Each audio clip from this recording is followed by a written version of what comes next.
શ્રી કઠોર વિભાગ નાગરિક બચત અને ધિરાણ સહકારી મંડળી લિમિટેડની ચૂંટણી પૂર્ણ થતા ઉગતા સૂર્ય પેનલનો ભવ્ય વિજય થયો હતો અને વર્તમાન પ્રમુખ પંકજભાઈ હીરાલાલ પટેલ ફરીથી મંડળીના પ્રમુખ બન્યા છે।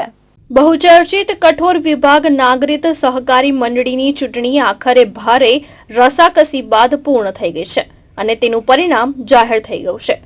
મંડળીમાં કુલ 21 ડિરેક્ટરોની ચૂંટણી હતી, જેમાંથી વર્તમાન પ્રમુખ પંકજભાઈ હીરાલાલ પટેલની પેનલ ઉગતા સૂર્યનો ભવ્ય વિજય થયો હતો।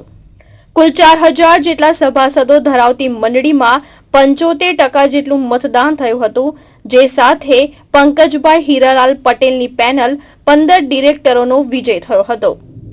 હું પંકજભાઈ હીરાલાલ પટેલ, વર્તમાન પ્રમુખ કઠોર વિભાગ નાગરિક બચત અને ધિરાણ સહકારી મંડળી લિમિટેડ નું ઇલેક્શન હતું। ઇલેક્શન પરિપૂર્ણ થયું છે અને પરિણામ આવ્યું છે। ટોટલ 21 ઉમેદવાર 15 ઉમેદવાર મારા વિજેતા થયા છે। સભાસદોના નાગરિકના હિતમાં અમે લોકો કામ કરીશું અને મંડળીને ખૂબ ઊંચાઈ પર લઈ જઈએ અને સભાસદોને સંતોષકારક કામ કરીશું। પ્રશાંત પટેલ, દ્રષ્ટિકોણ ન્યૂઝ, બારડોલી।